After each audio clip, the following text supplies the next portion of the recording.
So I've been thinking about tariffs recently. No reason why, just interested.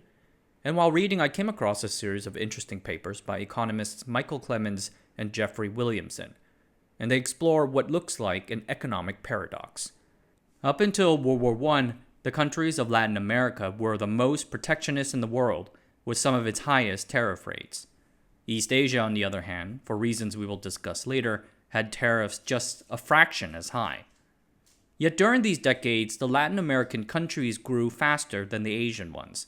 Before World War I, one might argue that if you wanted faster economic growth, you needed higher tariffs. Then things changed. In this video, high tariffs in Latin America, low tariffs in Asia. One works, the other doesn't, right? No. Time, context, and composition matter. Let me set the stage by first mentioning a few things. I want to make clear that while I will refer to Asia and Latin America as single regions, they are most definitely not. The paper considers Latin America to be Argentina, Brazil, Chile, Colombia, Cuba, Mexico, Peru, and Uruguay. And Asia is defined in the paper as Burma, Ceylon, China, Egypt, not sure why, India, Indonesia, Japan, the Philippines, Thailand, and Turkey. This paper groups a very large swath of countries into two generalized regions. Each country has their own political, economic, and cultural differences.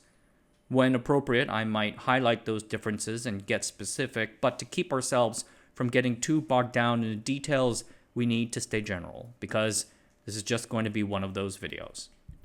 And since a lot of this historical data is spotty and hard to compare across countries, Clemens and Williamson noted that they calculated tariff rates as total revenue from import duties divided by the value of imports in that year.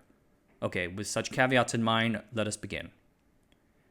In the 1820s, Latin America fights a series of wars to win their political independence from Spain and Portugal. These wars saw the creation of the countries of Brazil, Gran Colombia, Peru, Bolivia, Central America, and Mexico. Prior to independence, the Latin American colonies were run as part of a mercantilist network favoring Europe. Their economies primarily depended on the export of raw goods like silver, sugar, and coffee. Imports had to be carried by Spanish or Portuguese-owned ships and stop at their ports. These import restrictions protected the colonies from foreign competition, particularly in the nascent manufacturing sector. It also meant that Spain and Portugal didn't need to raise tariffs. These empires eventually fell apart, thanks in part to Napoleon. In the case of Portugal, Napoleon's threat against countries trading with Britain led to France invading Portugal. Their king flees to Brazil for over a decade. That king is soon called back, leaving his son Pedro I in charge. Pedro declares Brazil an independent empire. So Brazil's independence from Portugal was relatively gradual. Spain's was not. After invading Portugal, Napoleon takes advantage of the country's instability. Napoleon forces King Charles IV to abdicate and puts his own brother on the throne. This act annihilated the country's imperial credibility. The colonies were not sure who to obey. The crown managed to put down a few of the first independent movements, but the elites had lost their faith in their king's ability to maintain order and protect their interests. Fernando VII returned to power as King of Spain and tried to re-establish an absolutist monarchy after a time of liberalism and self-rule. This failed, and everything went to hell. Vibes were immaculate. The wars shattered their country's abilities to collect revenues in a traditional manner. They had already borrowed heavily to raise and maintain their armies for the wars, and military conflict between the newly established countries continued on as neighbors clashed over borders. One of the major promises of independence was to lift heavy, exploitative tax burdens imposed by Europe to fight its own wars back home. Such taxes were levied on working populations like the farmers or miners. Indigenous had a head tax, which they especially hated paying. It would be hypocritical for the new governments to resume those taxes. And even if leaders were ideologically open to keeping such taxes, they lacked the infrastructure and bureaucracy to collect them anyway. The wars left over 1 million dead and destroyed a lot of infrastructure. The colonies were all left in various states of political, social, and economic instability. Taxing incoming shipments at a central port was the easiest way to raise revenue. So in the early days after independence, government leaders turned to heavy tariffs of 30 to 40% to fund their activities. Between 1820 and 1890, tariffs produced 57.8% of government revenue for 11 Latin American republics. Take Mexico. After winning its independence from Spain in 1821, the newly founded Mexican state imposed its first tariff law, raising tariffs on textile imports to 25%. 60% of total imports during this first decade were textiles, purchased by upper-class individuals who could afford such items. Yes, tariffs protected the country's nascent manufacturing sectors, like Mexico's artisanal cotton industry, but industrial development was not the intention. The intention was to make money. In Mexico's case, these tariffs did not sufficiently protect from British imports. In 1828, major riots in the city of Puebla, with participation by members of the Mexican cotton industry, helped put a military officer named Vicente Guerrero into the presidency.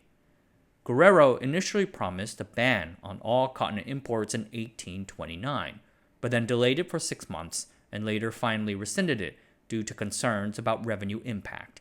Half of Mexican governmental revenues in the 1820s came from tariffs.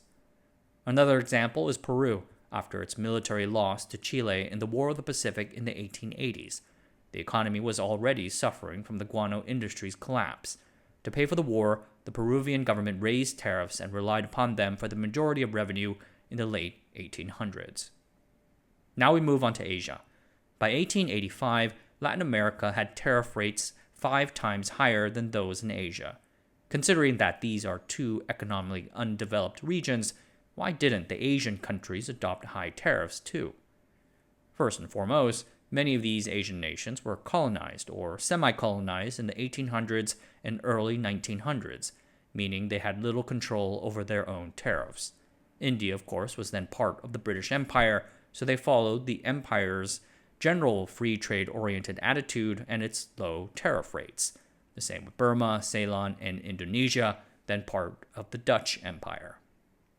Even for those Asian countries that have not been colonized, there were unequal treaties made possible by gunboat diplomacy. China, after losing the Opium Wars, was bound by the unequal treaties of Nanking and Tientsin until 1929. These set a standard tariff rate of about 5% ad valorem. For centuries, Japan practiced something akin to autarky, but Matthew Perry's gunboats opened up the country's markets, leading to its own set of unequal treaties, limiting tariffs to a range of 3.75% to 5%. Though they regained some autonomy in 1899, a few items remained subject to low duties until 1911.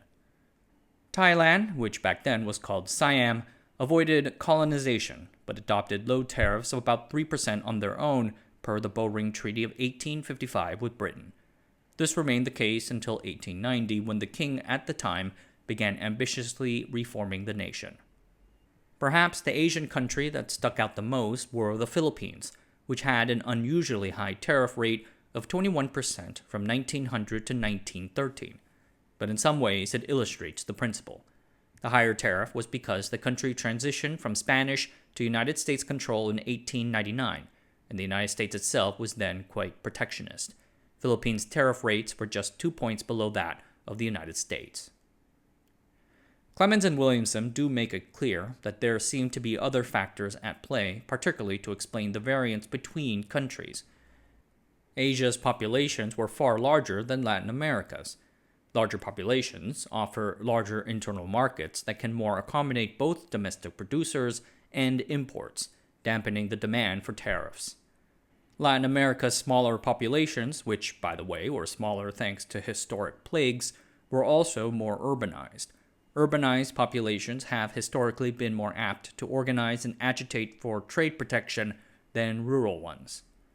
Another thing that lowers the demand for trade protections are natural barriers to trade, like an undeveloped transportation network. In the 1800s, Asian countries had little train access inland, making it difficult for goods to reach the coast and larger markets abroad. On the other hand, Latin American regions on the Atlantic coast facing Europe, Brazil, Cuba, Uruguay, and such, had good access to foreign markets. And before 1914, their railroad networks had more track laid down, thanks to large investments made to transport mined export goods.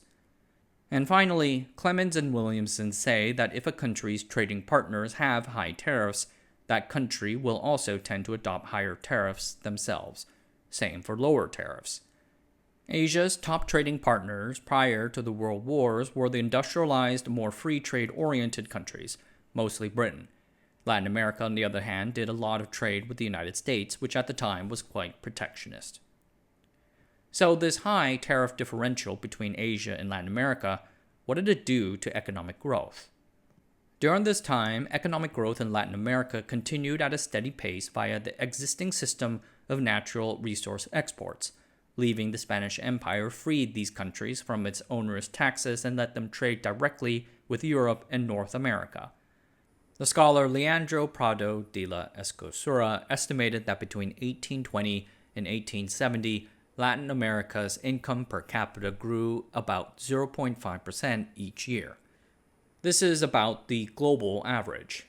It lagged Western Europe and United States, yes, but those countries were at different stages of development. America's per capita income in the 1820s was nearly twice that of the Latin countries. So, de la Escosura argues for restricting comparisons to just countries with similar starting income rates. For example, China, India, Japan, and what records we have in Africa. This comparison is much more forgiving, and it shows that during this time, Latin America grew faster than those other countries, fast enough to make up ground against the United States, whereas China and India sank. Clemens and Williamson also find that prior to World War I, Latin America's economic growth rates, with their 5 times higher tariff rates, far outpaced that of the countries of East Asia, and that is why they say that higher tariffs were correlated with higher growth prior to World War II. Correlation is not causation, I want to make absolutely clear. There's a whole lot of difference between Latin America and Asia, and invite the viewers to yell at each other in the comments about those differences, but this is interesting. The tariff gap between Latin America and Asia largely closes after World War I. During this time, various Asian countries like China, India, Ceylon, and Burma caught the protectionist bug. Only the Philippines and Japan did not so substantially raise their tariff rates. We can attribute this to multiple factors. Money had to be raised to fight the war and other ongoing conflicts in the area. The Great Depression unleashed excess capacity around the world, leading to a global rise in tariffs like the Smoot-Hawley Act. So, by the end of the 1930s, tariff rates in Asia were about as high as those in the Latin American countries, and this remained the case through the war, with what seems to be economic consequences down the line. The Japan case is interesting. Their domestic industries faced import competition from overseas, like the Germans in dyes, but they realized they could not raise tariffs without retaliation. So they decided to try non-tariff protections like import restrictions, subsidies, and urging their companies to organize into cartels and conglomerates. Then they started manipulating the currency. Every country used to link their currency to gold. In 1929, Japan tried to return to the gold standard after leaving it during the war, but the global depression and an overvalued currency eventually caused them to drop gold again. The currency crashed 40%. Real wages crashed 30% too. This double whammy, combined with new automation tools, enabled a Japanese export boom that returned the economy to growth. Japanese textiles flooded into traditionally British-dominated markets like China, India, Hong Kong, and Southeast Asia. At the same time, the Japanese began focusing on specific industries like cars and steel, urging them to combine to hit scale. I mentioned the car policies in a prior video about Nissan, and the steel policies in a prior video about Nippon Iron and Steel. For their part, Britain, urged on by business elites in its various dominions, decided to respond to Japanese competition in 1932 with the Ottawa Conference, raising trade barriers outside of the empire while allowing the dominions increased tariff autonomy. India, for their part, raised their tariff rate some 4 times over from 5.5% in 1920 to 27.5% in 1939. Other British colonies in Asia, Burma, and Ceylon had tariff raises too, though nowhere as dramatic. With traditional markets closed, the Japanese turned to exporting into its colonies of Korea and Taiwan, as well as semi-colonies of Manchuria, the leased province of Guangdong via Russia, and others prior to war with China. And as I mentioned, higher tariffs were correlated with higher economic growth, and this somewhat remained the case all the way through the Second World War. The strange thing is that after World War II, this correlation broke and even reversed itself. The fastest growing countries were those industrializing states that lowered their tariffs and trade barriers. This is a strange paradox, and in another paper co-authored with Christopher Blattman, Clemens and Williamson leave a few thoughts as to why this was the case. They mention how certain core industrial countries like France, UK, the United States, and Germany had the big domestic markets, infrastructure, capital, and skilled labor necessary for future industrialization. For them, tariffs were not just about revenues for government. These trade restrictions were to protect the industrial base until it was ready to break out when the nature of the global economy changed in their favor. I don't presume to be the authority on industrial protections and tariffs. Lots of these writings are 20 plus years old, and we are all learning here in real time. This is what I am learning so far. The idea seems to be that tariffs can exist for different reasons and must be used in the right way. They and other forms of import substitution policies seem to work best when they are used to nurture the industrial base. Like how China nurtured its EV industry during its early days in the 2010s. That particular example used both non-tariff and tariff trade restrictions to build that industry. Per the work of Albert Hirschman, a key part of successful import substitution seems to be that the tariffs must be targeted and temporary. Targeted to core industries that are quote-unquote demanding in some way, like how building a successful sports car or high-performance CPU is so demanding that it instills, naturally, discipline and productivity. Successes in such core industries can flow through into other sectors, like how China's lithium-ion ecosystem flowed into EVs, and how Intel CPUs fueled the PC boom. And protections must be temporary. China did this too. At some point, the tariffs or whatever trade restrictions must be lifted and foreign competition brought back in. Otherwise, you get Latin America post-1950, which has largely been defined by economic stagnancy. TLDR, like any tool, tariffs can be good or bad. Use them right. Alright everyone, that's it for tonight. Thanks for watching. Subscribe to the channel, sign up for the Patreon, and I'll see you guys next time.